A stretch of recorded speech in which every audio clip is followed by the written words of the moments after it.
It was the most anticipated event of the year, the annual Math and Technology Conference at MIT. The best and brightest minds from the worlds of academia and innovation had gathered in the grand auditorium, and the energy was electric. But this year, something unusual was in the air. Dr. Gregory Jacobs, a well-known liberal professor in the mathematics department, was about to make a move that no one saw coming. Jacobs wasn't just any professor, he was renowned for his sharp intellect, cutting-edge research, and, most notably, his immense pride in the academic world. He wasn't a fan of tech moguls who skipped the traditional academic paths, choosing to focus on business ventures instead.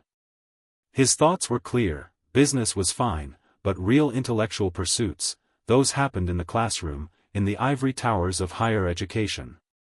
As Jacobs took the stage, the audience buzzed with anticipation. They all knew the professor loved to stir the pot, but today, they were about to witness something different, something personal.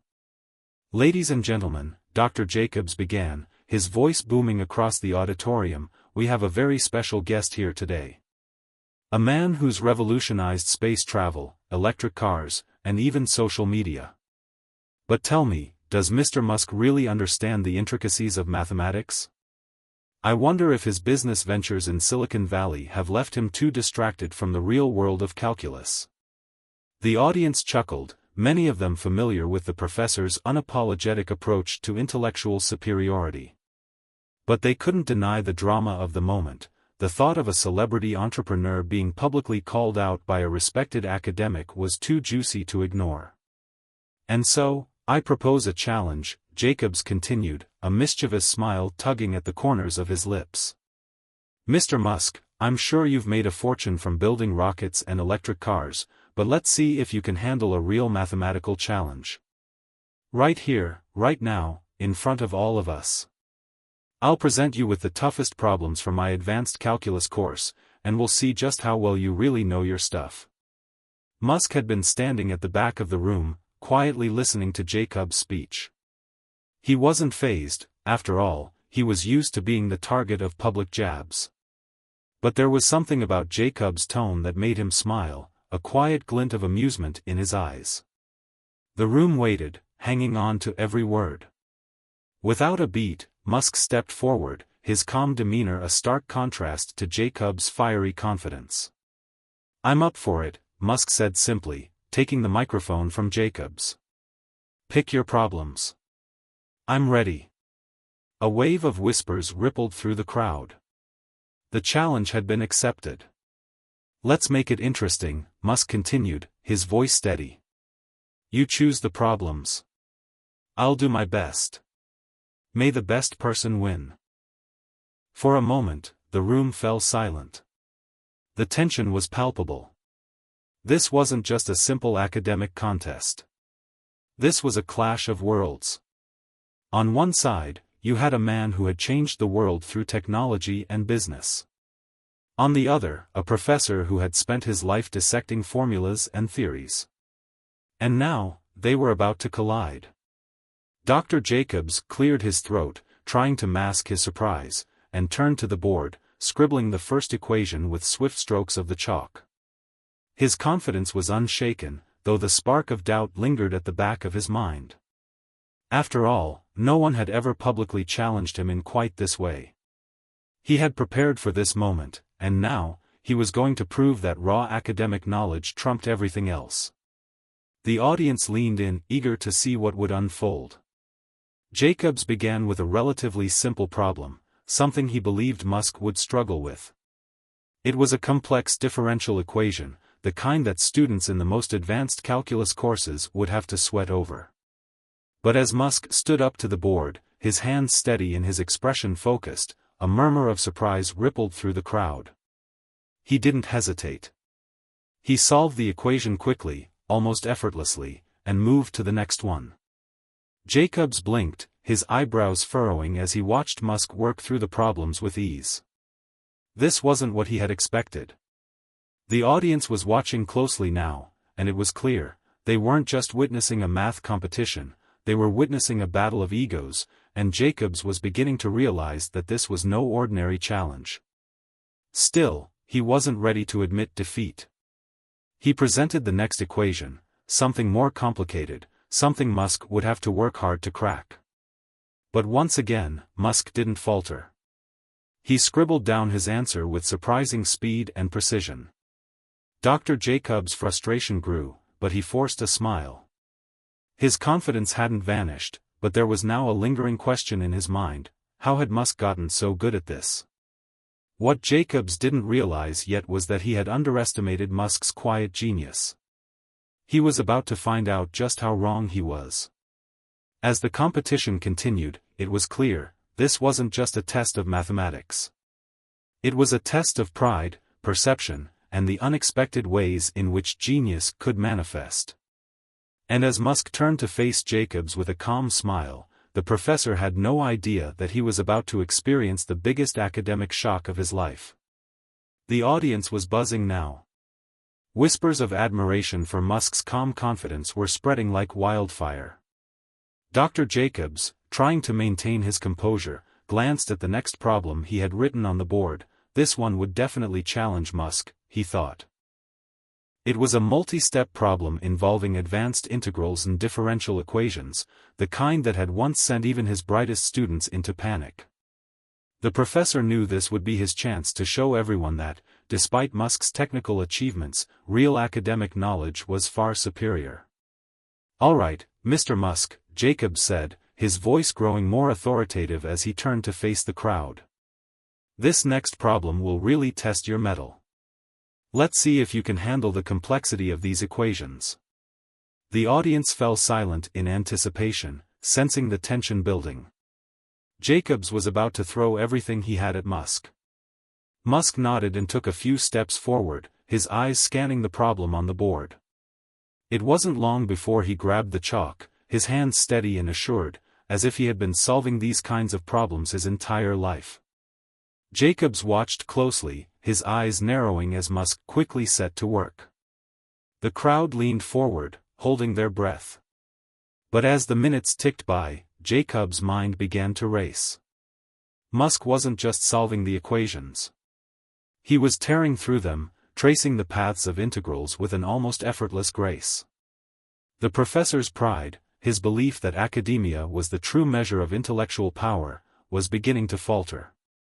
There was a moment when Musk paused to think, his brow furrowing slightly, as if reflecting on the next step. Jacobs felt a small wave of triumph. Perhaps this was the moment Musk would slip up. But then, in one fluid motion, Musk wrote down the next series of steps with flawless precision, confirming that the answer was correct. Jacobs' hand trembled slightly as he looked at the board. The crowd, still silent, began to murmur in surprise. No one had expected this.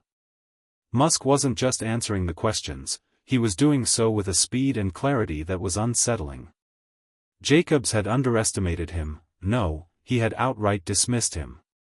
And now, in front of hundreds of witnesses, his calculations were wrong. He cleared his throat, trying to regain control of the situation. "Impressive, Mr. Musk," he said, his tone forced. "But this next problem will be much harder. Are you sure you're up for it?" Musk didn't respond immediately. He just smiled slightly, the kind of smile that spoke volumes without saying a word. He had made his point already. But Jacobs was far from ready to admit defeat. He presented the next question, a triple integral involving a spherical coordinate system. This was one of those problems that students would spend hours on, if not days. Jacobs was confident that this would stump Musk, just as it had many of his own students in the past. But to the professor's horror, Musk didn't even break a sweat. He moved to the board with an ease that suggested he had solved similar equations 1,000 times before. Musk's chalk seemed to glide across the blackboard, filling in the intricate steps of the solution with remarkable speed. The crowd watched, completely captivated by the calm genius at work. It was as though the problem wasn't even a challenge for him. Jacobs tried not to show it, but his pride was starting to unravel. He had been so sure that his academic background would set him apart, that his years of research and teaching would make this challenge a cakewalk. But Musk was proving him wrong, and it stung in a way that Jacobs wasn't prepared for. Finally, Musk put down the chalk, stepping back from the board. The entire auditorium was silent. Jacobs looked at the board, then back at Musk, unsure of what to say. The solution was flawless, absolutely perfect. Musk turned to face the audience, his expression neutral. "Looks like we're making good progress," he said, his voice casual. Jacobs stood frozen, his mind racing. Was Musk actually better at this than he was? The professor's confidence was beginning to crack, and deep down, he knew it wasn't just a matter of math anymore. This was something bigger, something personal. Musk's ability to solve these complex equations wasn't a fluke. It was clear now, he had a deeper understanding of mathematics than anyone had anticipated. But how? How had someone so focused on technology in business become such an expert in calculus? Jacobs couldn't shake the feeling that something else was at play. He had spent his entire career in the world of academia, assuming that intellectual pursuits like his were the ultimate form of knowledge. But Musk's calm, calculated approach to math was beginning to challenge everything Jacobs had believed in. The audience, sensing the growing tension, exchanged nervous glances. It wasn't just a competition anymore. It was a spectacle, one that would leave everyone questioning their assumptions about intelligence and expertise. Musk looked around the room, as if waiting for Jacobs to respond. But the professor could only stare, his thoughts swirling. For the first time in his life, he felt like the student, like someone who was learning something he hadn't expected. Finally, Jacobs spoke, though his voice was quieter than before. "All right, Mr. Musk, you've proven your point. But let's see how you handle this one." The next problem was something Jacobs had prepared long ago, something that had stumped even the best of his colleagues. It was a high-level calculus problem that blended geometry and analysis in a way that left few people even attempting it. Musk's smile never wavered. "I'm ready," he said, his voice calm. The challenge was on. But for Jacobs, it was no longer just about winning. It was about something more, something deeper than he had anticipated. The race to prove who was truly the superior intellect had become far more complicated than anyone, especially Jacobs, had thought. The moment of truth was fast approaching. The audience was on the edge of their seats, but the atmosphere had shifted. What started as an academic contest, a simple challenge meant to test Elon Musk's intellectual mettle, was beginning to feel like something much larger, a confrontation between worlds, values, and egos. Professor Jacobs, who had prided himself on being the undisputed expert in his field, now found himself grappling with an unexpected, uncomfortable reality. The next problem was the crown jewel of his challenge. He had designed it specifically to outwit Musk, confident that no one could solve it in a matter of minutes. But as Jacobs looked at the board and then at Musk, a strange sensation of doubt crept into his mind. The tension that had previously been reserved for the audience now crackled between him and Musk. Jacobs straightened his glasses and drew the next equation on the board with exaggerated flourish. He was trying to hold on to his composure, but his hand trembled slightly as he wrote the complex geometrical expression, integrals of multivariable functions that combined spherical coordinates with nonlinear dynamics. It was a beast of a problem. The audience, still silent, exchanged glances, unsure of what was about to happen. Would Musk crumble under the pressure? Or would this be the moment that Jacobs claimed victory and restored his intellectual authority? Musk stepped forward. His calm, almost detached expression sent a ripple of unease through Jacobs. The billionaire inventor wasn't just nonchalant, he seemed to embrace the challenge with a quiet confidence that suggested he had seen this type of problem before. No one knew it yet, but Musk's preparation for this very moment had begun far before this conference. The room fell into an eerie silence as Musk picked up the chalk with deliberate ease. His eyes scanned the board for only a second before he began solving the equation in a manner that felt almost too natural. He wasn't rushing. Instead, he took his time, breaking the problem down methodically, step by step, as if he was at home in this world of complex mathematics. Professor Jacobs, initially smug, found himself distracted by how effortlessly Musk moved through the calculations. The clarity in Musk's process was unnerving. There was no hesitation, no second-guessing.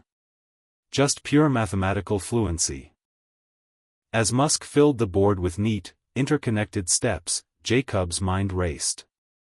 He had designed this problem to trip up anyone who dared to face it, but Musk was breezing through it like it was a mere warm-up. Jacobs' pride was slipping. This was no longer a matter of proving he was the smarter one in the room, it was about the very idea of intellectual superiority. "Can you just slow down a bit?"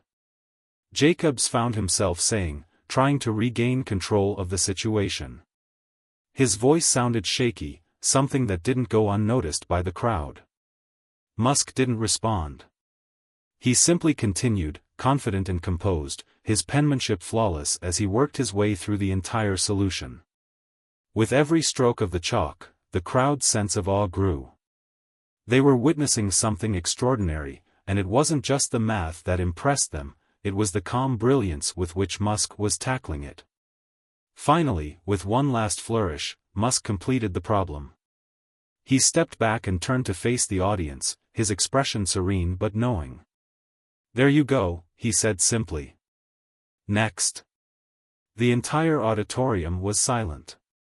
Jacobs, who had been standing rigidly with arms crossed, felt as though the world around him was slipping away. He had been outclassed, not just in math, but in every sense of the word. This wasn't how he had envisioned this moment going at all. It wasn't just the difficulty of the problem that had left him shaken, it was the ease with which Musk had dismantled it. Every single student, every peer who had attended this conference, would be asking the same question: how had Musk done that? Professor Jacobs opened his mouth, but no words came out. The truth was undeniable now. In that moment, the so-called ivory tower of academia, his world, his carefully constructed realm of intellectual authority, seemed to crumble before his eyes. The audience erupted into applause, but it was different now. It wasn't the polite applause reserved for an academic presentation, it was a genuine outpouring of admiration. Jacobs' failure wasn't just about his inability to solve the problems, it was about his failure to understand the depth of Musk's knowledge. Musk stood still, letting the applause wash over him, but he wasn't reveling in it. He wasn't a man driven by pride. He was driven by something else, a thirst for knowledge, a need to push boundaries. This was simply another challenge he had overcome. Dr. Jacobs cleared his throat again, forcing himself to speak. "Well," he said, attempting to regain his composure, "it seems you've passed my little test." Musk smiled faintly. "It wasn't a test, Professor. It was just another problem to solve." Jacobs' pride flared once again, but it was tempered with a deep, nagging question. Why had Musk been so good at this? The professor couldn't shake the feeling that he had somehow missed something crucial about the man standing before him. Musk was supposed to be a businessman, a technologist, not a mathematician. But the way he had navigated the complexities of these problems had shattered Jacobs' perception of what was possible. For the first time in a long time, Jacobs felt like he was the one learning. And in that moment, as the audience's applause slowly subsided, Jacobs knew that he would never see the world the same way again. He had spent his career defining success by one narrow set of criteria: academic accolades, published papers, intellectual dominance, but Musk's quiet brilliance had proven that the boundaries of knowledge were far more fluid than he had ever imagined. The professor couldn't deny it, Musk wasn't just a genius in business. He was a genius in math, too. And Jacobs would have to face that uncomfortable truth, one that had the potential to change the way he viewed his life's work. The air in the auditorium had shifted once again, but this time, the shift wasn't in the tension between the two men. It was in the collective understanding of everyone present. The crowd, once divided between those who admired academic tradition and those who celebrated Musk's unconventional path, now saw the truth. The lines between the two had blurred. Musk wasn't just a tech mogul who happened to have a knack for business. No, he was a polymath, a master of his craft, someone who had, in his own way, earned his place among the great thinkers of the world. But that wasn't what had shaken Dr. Gregory Jacobs the most. It wasn't just Musk's math skills, it was the realization that the very foundations of his own intellectual world were being tested. Jacobs had spent his life in academia, his success built on the pillars of rigorous study, long hours in the library, and prestigious accolades. He had prided himself on his traditional route to success, having worked tirelessly for years to carve out his place in the academic hierarchy. And now, standing before him, was a man who had taken an entirely different route, one of business, invention, and groundbreaking technology, and had outperformed him in his own area of expertise. As the crowd finally began to settle, Jacobs forced a smile, but inside, his mind was racing. He had never, in all his years of lecturing, been faced with a challenge like this. He'd never considered that the traditional road to academic excellence might not be the only, or even the best, path to true brilliance. Musk turned toward Jacobs, the calm look still on his face. His soft smile was not one of arrogance, but one of understanding. Musk wasn't gloating. He wasn't out to humiliate anyone. He was simply doing what he did best, solving problems. "I didn't expect this to turn into something bigger than math," Musk said, his voice thoughtful, not dismissive. "But I think you're right. This whole thing started with you challenging me in your own way. But I think we might both have learned something here, right?" Jacobs, still reeling from the public spectacle, nodded. "Yes, I suppose you're right. I thought I had everything figured out. That my way was the only way." Musk tilted his head slightly. "That's a common thing. People think there's only one way to success. But that's not true. Some paths are longer, some are unconventional. But as long as you're solving problems and pushing boundaries, it doesn't matter how you get there." Jacobs hesitated. It wasn't like him to question his own beliefs so openly, but Musk's words hit a chord deep within him. The truth of them was undeniable, but also disorienting. Jacobs had spent so long looking down at the business world, dismissing it as less intellectual, that he hadn't seen how much cross-pollination existed between different fields of knowledge. Now, with Musk standing in front of him, he felt the weight of his own narrow perspective. "You really believe that?" Jacobs asked, still somewhat incredulous. "That there's more than one way to be brilliant?"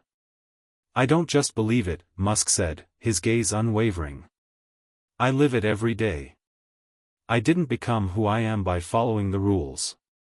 I took risks. I broke through boundaries. And I kept learning, no matter where it came from."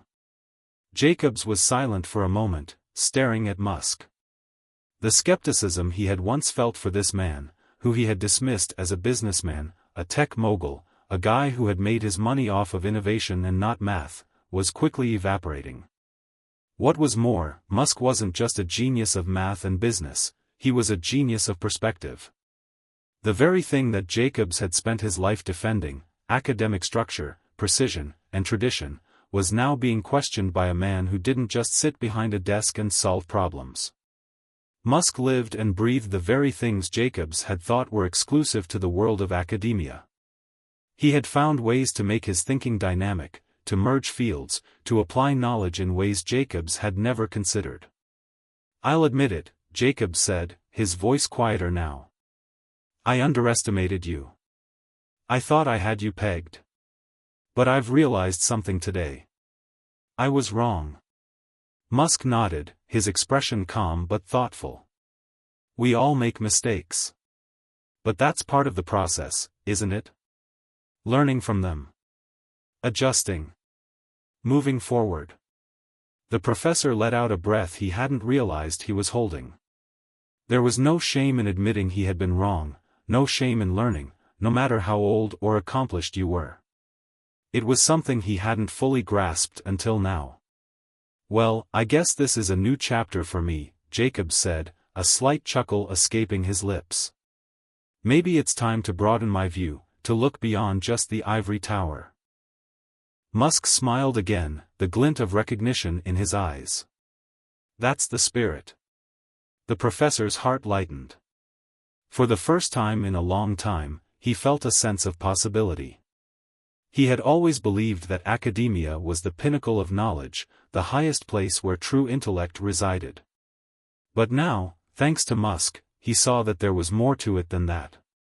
Knowledge wasn't confined to textbooks or lecture halls, it could be lived, it could be applied, and it could cross boundaries in ways he had never imagined. As the crowd began to disperse, talking excitedly about the contest they had just witnessed, Jacobs and Musk exchanged one final look. "I'll admit, you've taught me something today, Mr. Musk," Jacobs said, offering a hand.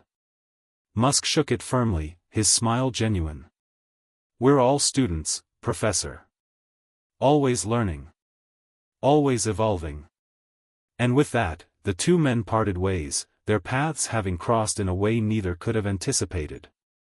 For Jacobs, this was the beginning of a new chapter in his own journey, not just in academia, but in life. And as for Musk, well, he knew this was just one more problem solved. But this time, it was more than just math. It was about perspective. And that was a lesson worth learning. In the weeks following the conference, something unexpected began to unfold. What had started as a casual academic challenge between Dr. Gregory Jacobs and Elon Musk had turned into a watershed moment. The event itself had captured the public's attention, and soon the video of the exchange between the two intellectuals went viral. The story of how Musk, the business mogul and innovator, had outclassed a leading professor in a field as complex as higher mathematics began to circulate on social media, in academic circles, and even among mainstream media outlets. The response was a mixture of admiration and shock. Jacobs, the esteemed professor, had become the subject of late-night talk show jokes and internet memes. For Musk, the praise was nearly unanimous. It wasn't just his math skills that impressed people, it was his approach, his confidence, and the way he showed the world that boundaries, both in knowledge and in career paths, were often self-imposed. But for Jacobs, the fallout was more complicated. At first, he thought the ridicule would die down. He had assumed the world would move on to the next big story. But to his surprise, it lingered. Academics who once revered him now eyed him with a mix of sympathy and curiosity. He was still the head of the mathematics department, still tenured, but the pedestal he had once occupied felt wobbly, unsteady. Jacobs found himself constantly being approached by colleagues asking about the event, as if he had suddenly become the answer to a riddle they had been trying to solve. They would question him, half-jokingly, about how Musk had done it. "What do you think of Musk now, Greg? A math genius, huh?" These questions stung. They made him feel exposed, as if every interaction was a reminder of his defeat. The doubts, however, were more internal than external. Every time someone asked, "What happened up there?" or "How did he do it?" Jacobs found himself grappling with an answer he didn't have. He didn't know how Musk did it, he only knew that the result was undeniable. Meanwhile, Musk's phone was buzzing with opportunities. Companies, universities, and even prestigious math societies reached out to him. They wanted to partner with him, to learn from him, or simply bask in his genius. Musk was being courted in ways he had never anticipated. But through it all, Musk remained remarkably grounded. His email inbox was full of offers from media outlets, but he didn't care much for the attention. What interested him more was how the whole event had sparked a conversation, a debate about knowledge, innovation, and traditional boundaries. Musk had never been one to shy away from stirring the pot, but now he was truly interested in what would come next. Over a quiet dinner at one of his favorite restaurants in Palo Alto, Musk and Jacobs met again, this time not on a stage but as two men trying to make sense of what had just transpired. "I never thought this would blow up the way it did," Jacobs admitted, taking a sip of his wine. "I've had people coming up to me from all over, asking what went wrong." Musk smiled faintly, the look in his eyes as sharp as ever. "I'm sure they are. But you know, Greg, you didn't go wrong. You were simply following a different path. That's all." Jacobs raised an eyebrow. "A different path? From you?" "Yeah," Musk said, his voice steady but reflective. "I think we're both trying to solve problems. Just, in different ways. But maybe the way you've been doing things, focusing on the old ways, doesn't always lead to the best solutions. It's like math itself. Sometimes you have to look at it from a different angle to find the real solution." Jacobs leaned back in his chair, processing Musk's words. Musk wasn't trying to be condescending. He wasn't lecturing him. He was offering a perspective, a lens through which Jacobs could see the world differently. "I never thought of it like that," Jacobs admitted quietly. The conversation shifted to more personal matters. Musk, though fiercely ambitious, spoke of his desire to make a lasting impact, not just in the world of business but in the world of knowledge itself. He spoke about pushing the limits of what could be achieved, even in fields like math and science, and how he wanted to create a bridge between people who played it safe and those who thought outside the box.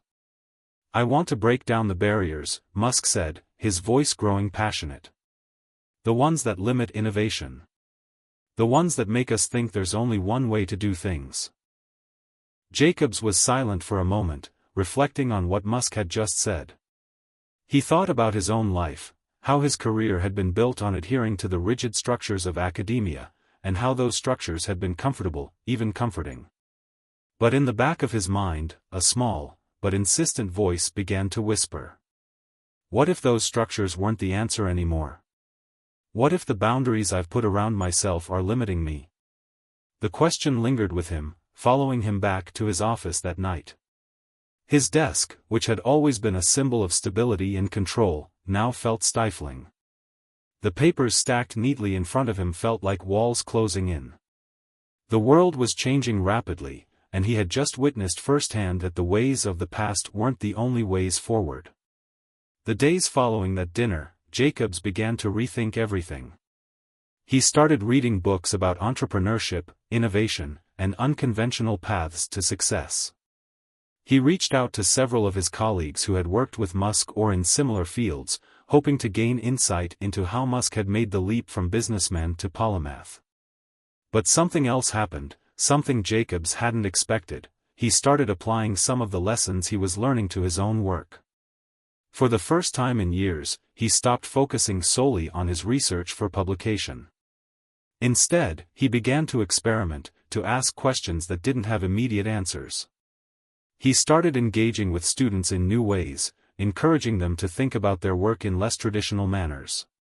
One afternoon, during a particularly intense conversation with a group of graduate students, Jacobs found himself saying something he never thought he would. Maybe we're too focused on being right, and not focused enough on finding the right question. Maybe we should be trying to create something new, something that hasn't been done before.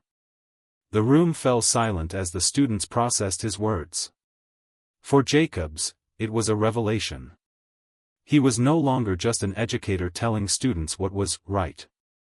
He was a learner once again, open to new ideas, new ways of thinking, and new ways of applying his knowledge. As the ripple effect of his encounter with Musk continued to spread, Jacobs began to realize that this shift in perspective wasn't just beneficial for him, it could be beneficial for the entire field of mathematics. Perhaps, he thought, the future of his discipline wasn't bound by tradition and rigid rules. Maybe, just maybe, the future lay in the hands of those who dared to break from the mold. And somewhere, deep down, Jacobs understood one thing for sure: this was only the beginning. Months passed, and the once tense atmosphere at the university began to shift. Dr. Gregory Jacobs, once a symbol of staunch academia, was now an unexpected catalyst for change. His students, initially skeptical of his sudden shift in teaching style, began to notice a difference. Classes that were once rigid, formulaic, and predictable had transformed into open forums for exploration, creativity, and dialogue. Jacobs, the man who had lived and breathed the rulebook of academia, was starting to break free from the constraints of the traditional educational system. Jacobs had taken to heart what Musk had said: sometimes you have to look at it from a different angle. It wasn't just about math, it was about life. About how we approached challenges, how we confronted assumptions, and how we opened ourselves to possibilities beyond what we had always known. One afternoon, Jacobs stood in front of his class with a new sense of purpose. He was no longer just delivering a lecture, he was inviting his students to explore, to question, and to engage with mathematics in ways that defied the traditional approach. Today, Jacobs said with a smile, we're not going to solve a problem. Instead, we're going to create one. One that hasn't been solved yet. One that challenges us. The room filled with murmurs of curiosity.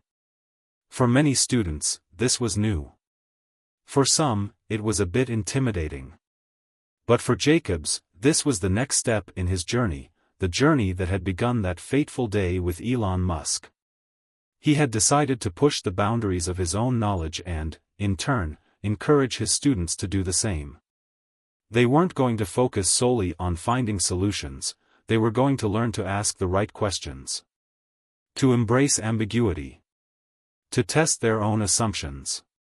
Later that day, Jacobs received an unexpected message from Musk. He had been following Jacobs' progress and wanted to meet again. Greg, the message read, I've heard you're making some waves in the academic world. Would love to catch up and see how things are going. Maybe there's a collaboration in our future. Jacobs stared at the screen, a rush of excitement coursing through him. The invitation was a clear sign that Musk had noticed his transformation, and it made Jacobs wonder what kind of impact he could have on the broader landscape of education. But more importantly, it made him wonder what he could achieve in collaboration with someone who had radically different experiences and ways of thinking. The two men had changed in ways that neither had anticipated. And now, their paths seemed destined to cross once more. When Jacobs arrived at the headquarters of one of Musk's companies, he was greeted with the kind of hospitality that only someone like Musk could provide. The building itself was a work of art, sleek, modern, and brimming with energy. It was the kind of place where innovation seemed to hang in the air. Musk was waiting for him in a spacious conference room, already in the midst of a brainstorming session with a few colleagues. He looked up, his face lighting up with a smile when he saw Jacobs enter. Greg, it's good to see you. I've been hearing great things. I'm really excited to see how you've evolved, Musk said, standing to shake his hand. Jacobs chuckled, feeling a bit out of place among the high-tech surroundings. It's been a wild ride, Elon. But I think you were right. I've been playing by the wrong rules for too long. Musk gestured for him to sit. You're not the only one. The thing is, Greg, we've both been in the business of problem solving. You in math, me in tech. But the way we approach problems, well, that's where things get interesting. I've been thinking a lot about how we could merge our worlds. Jacobs raised an eyebrow. Merge them? Yeah, Musk said. I think there's a way to apply the same kind of creative thinking you're fostering in your classes to real-world challenges. Not just theoretical problems. What if we created a space for students to solve real problems? Not just the kind they'll encounter on a test. But problems that, if solved, could change the world. The idea hung in the air, and Jacobs felt a spark of something he hadn't felt in years: excitement. It wasn't just about solving mathematical problems anymore. It was about solving real problems, problems that could have a tangible impact on the world. Problems that mattered. I love it, Jacobs said, his voice steady with newfound conviction. This is the kind of shift I've been talking about in my classes. Let's create an environment where students don't just learn formulas, they learn how to apply their knowledge to create something bigger than themselves. Musk nodded, his eyes alight with possibility. Exactly. It's about applying theory to practice. About encouraging people to think outside the box, like we did with that little math challenge a while back. People get too comfortable with the idea that there's a right way to do things, but the truth is, there are countless paths to success. The two men began discussing ideas for an innovative new academic program, one that would blend the theoretical with the practical, where students would work on challenges that had real-world implications. It would be a hybrid of traditional academia and Musk's learn-by-doing philosophy. The program would feature problem-based learning, interdisciplinary collaboration, and a focus on critical thinking, with an emphasis on practical outcomes. As they brainstormed, Jacobs couldn't help but feel a sense of excitement building within him. He had spent so many years in the confines of academia, following the rules, teaching the same problems, using the same methods. But now, he was being given a chance to break free, to push the boundaries of what education could be. "Let's change the game," Musk said, looking at Jacobs with a grin. "Let's show the world that learning doesn't have to be confined to the classroom. Let's create something that can change the world." Jacobs leaned back in his chair, considering the possibilities. The idea was bold, audacious even, but wasn't that the point? This wasn't just about math. This wasn't just about business. It was about education. And in education, anything was possible. "I'm in," Jacobs said finally. "Let's do this." And just like that, the two men set in motion a new chapter, not just for themselves, but for the future of education itself. The days following the meeting with Musk were a whirlwind for Dr. Gregory Jacobs. Ideas that had once seemed too ambitious now felt within reach, and the spark of a new kind of educational movement was beginning to catch fire.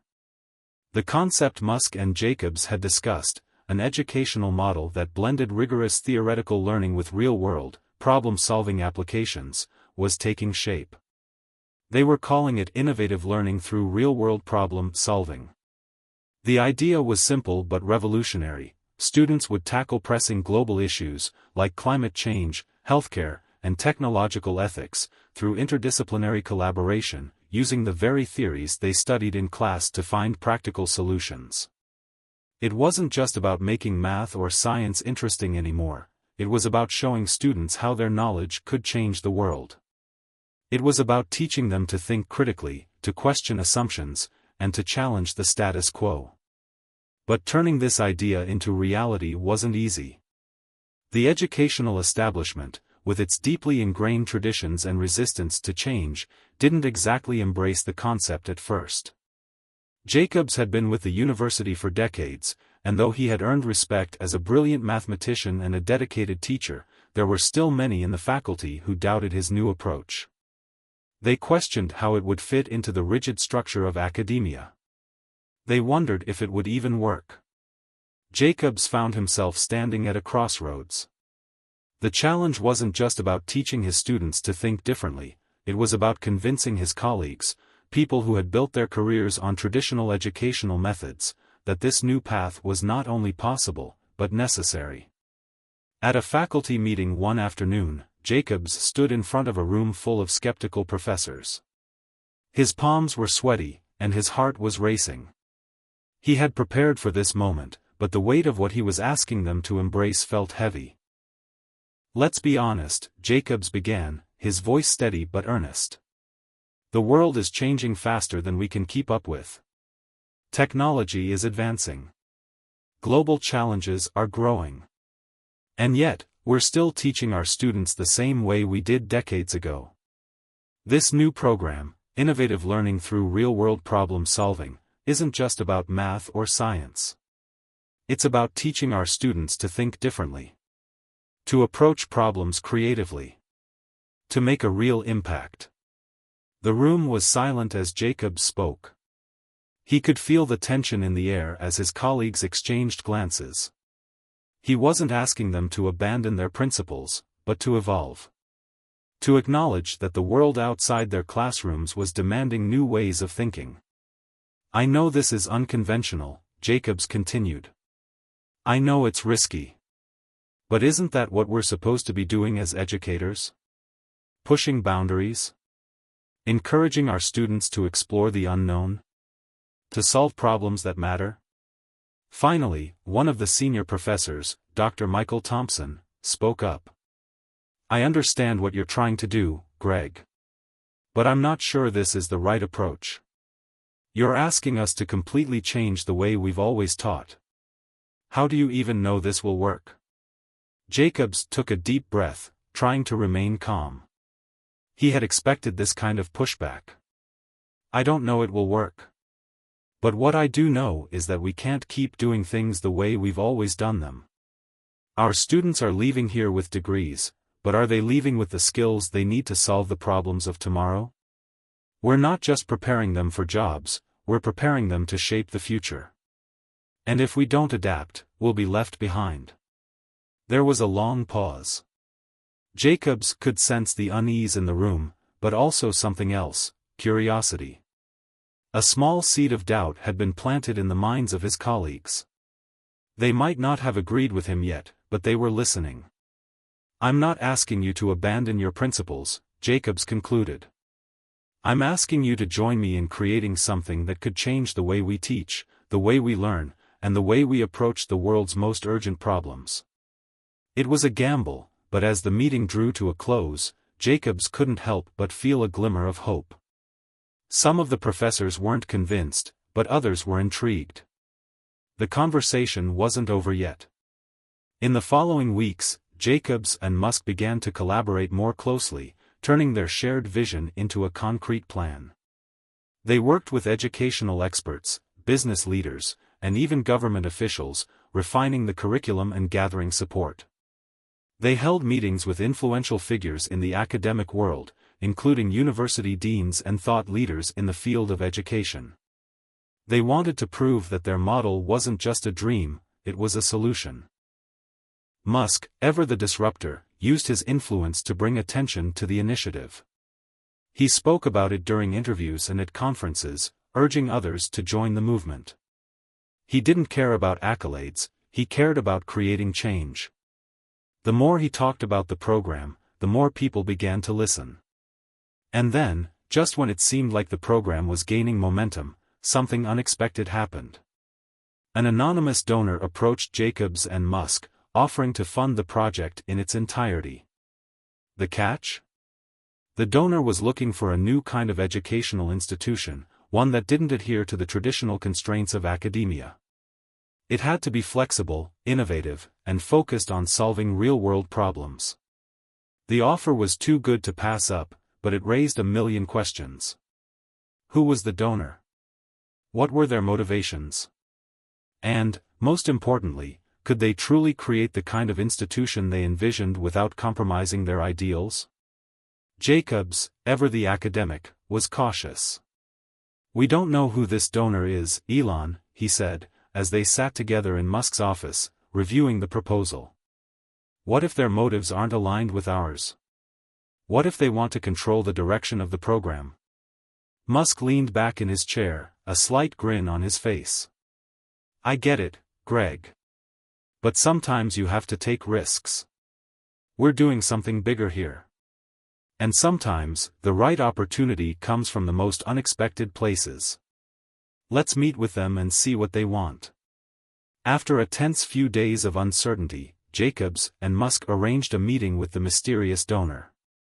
When they entered the meeting room, they were surprised to find an unexpected face, a former student of Jacobs, now a successful tech entrepreneur in her own right, Sarah Matthews. I've been following your work for years, Greg, Sarah said, her tone both confident and warm. And I know what you and Elon are trying to do. I believe in it. And I'm willing to fund it, because I know it's the future of education. The meeting was a game changer. Sarah Matthews, the once promising student who had become a powerful figure in tech, wasn't just backing them with money. She was backing them with her vision, her expertise, and her influence. She saw the potential in the program and was committed to seeing it succeed. "I'm not interested in controlling the direction of this project," Sarah assured them. "I just want to help you bring it to life. I believe we can make education not just a place for learning, but a place for creating real change." With Sarah's support, Jacobs and Musk were ready to take the next step. They weren't just building an academic program anymore, they were building a movement. A movement that would inspire future generations to think outside the box, to solve problems creatively, and to embrace the unknown. And as they set the wheels of this new educational revolution into motion, they both knew that the road ahead wouldn't be easy. But they were no longer afraid of the unknown.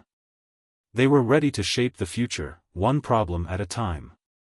With Sarah Matthews' backing, the innovative learning through real-world problem-solving program began to take form more rapidly than Jacobs had ever imagined. What was once an ambitious idea had become a blueprint for a new kind of educational institution, one that combined academic rigor with real-world application, technology, and collaboration across industries.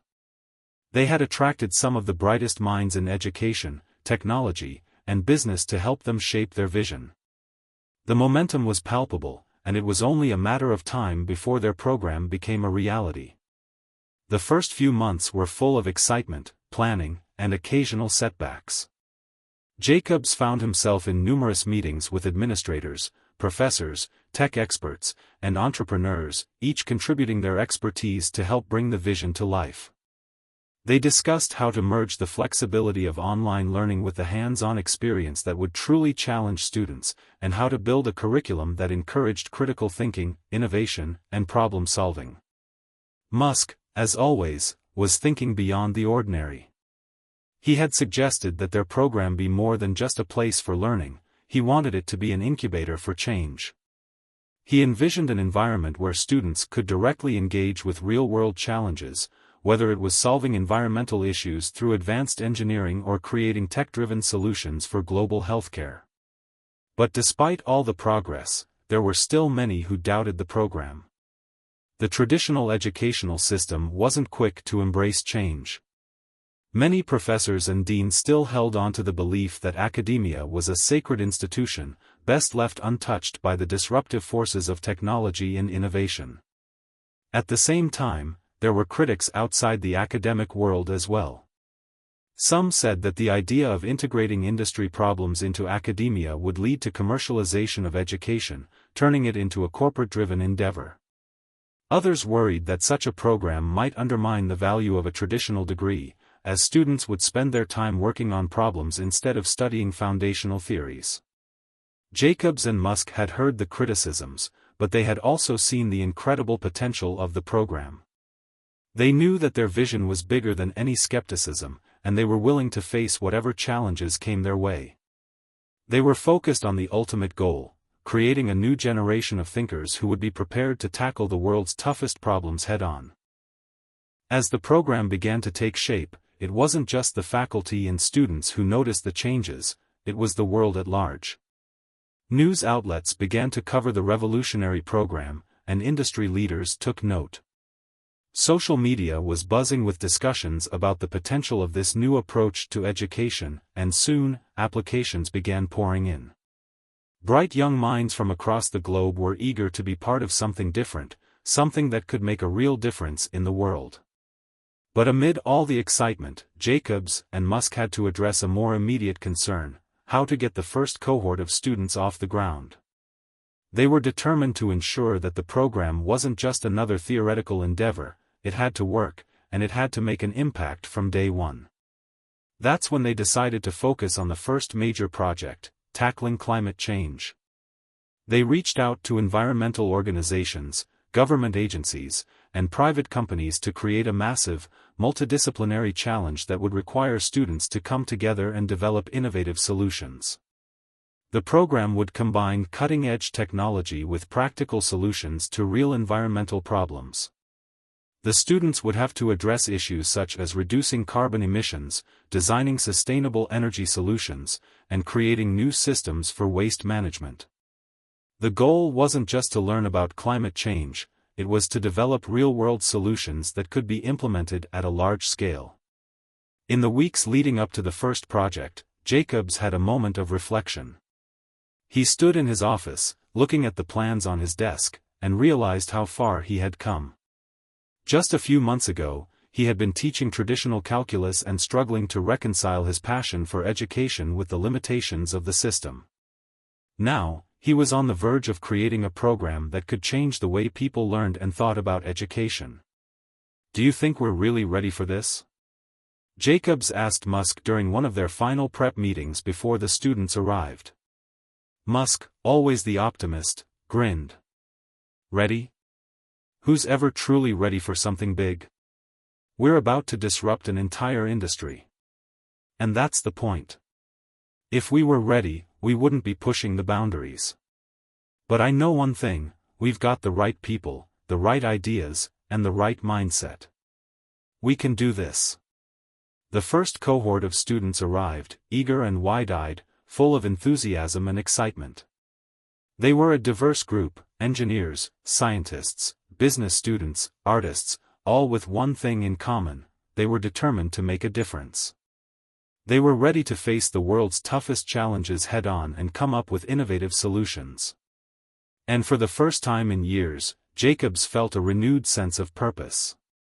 These students weren't just there to learn, they were there to create.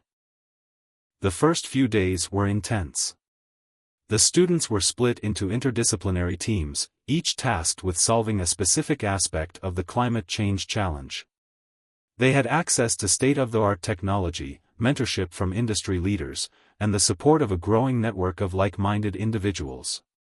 Jacobs watched as the students dove into the problem, working tirelessly to find solutions. They collaborated, brainstormed, tested ideas, and presented their progress in front of industry experts. The energy in the room was electric. For the first time, Jacobs saw his vision coming to life in front of his eyes. The students weren't just studying climate change, they were actively working to solve it. It wasn't long before they began making breakthroughs. One group of students, combining their knowledge of engineering and environmental science, developed a new method for carbon capture that could be deployed in urban areas. Another team, focusing on waste management, created a cost-effective system for recycling plastic waste into usable materials. As the weeks went by, the students refined their ideas, facing setbacks but always pushing forward. They were no longer just students, they were innovators, working as part of a larger mission. The real-world solutions they were developing were not just theoretical, they were ready to be implemented. As the project reached its final stages, Musk paid a surprise visit to the program. Jacobs was nervous, knowing that Musk's high expectations were only matched by his ability to push people to their limits. But when Musk saw the work the students had done, he was genuinely impressed. "These kids are doing things I didn't even think were possible," Musk said, his voice full of admiration. "This is what happens when you stop following the rules and start asking the right questions." Jacobs smiled. "I think we're onto something, Elon. This is just the beginning." And it was. The ripple effect of their program had only just begun. As the students presented their final solutions to a panel of global experts, it was clear that their work would have lasting implications. The world was watching, and it was ready for the change that Jacobs and Musk had set in motion. The future of education, and the future of the world, was in their hands. But as Jacobs and Musk celebrated the success of the first cohort, they knew that the journey wasn't over. There would be many more challenges to overcome, more skeptics to convince, and more barriers to break. The road to revolution was long, but they were more committed than ever. And together, they were determined to shape a future where learning wasn't confined to classrooms and textbooks, it was about tackling the real problems of the world. One solution at a time.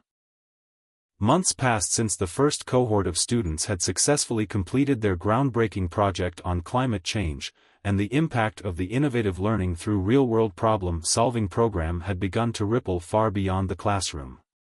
What started as a bold idea between an eccentric billionaire and a passionate professor had evolved into an educational revolution that was reshaping the future of learning. The program had exceeded all expectations. The The students' solutions to the climate crisis were being implemented in cities around the world. The technology they had developed was now part of large-scale waste management systems in Europe, and their carbon capture model was being trialed in California. Companies and governments were taking notice, and there was no denying the transformative potential of the program. But the most significant change wasn't just in the projects. The true success of the initiative lay in the shift in mindset it fostered. Students were no longer passively absorbing information, they were active participants in a movement to solve the world's most pressing issues. The program had blurred the line between theory and practice, encouraging students to think critically, collaborate across disciplines, and approach problems from new angles. Dr. Gregory Jacobs stood in front of a group of students in their final class, watching as they discussed their last major project, a blueprint for a self-sustaining smart city. The room was buzzing with excitement and intense debate. It was a far cry from the quiet, theoretical discussions Jacobs had been used to in the past.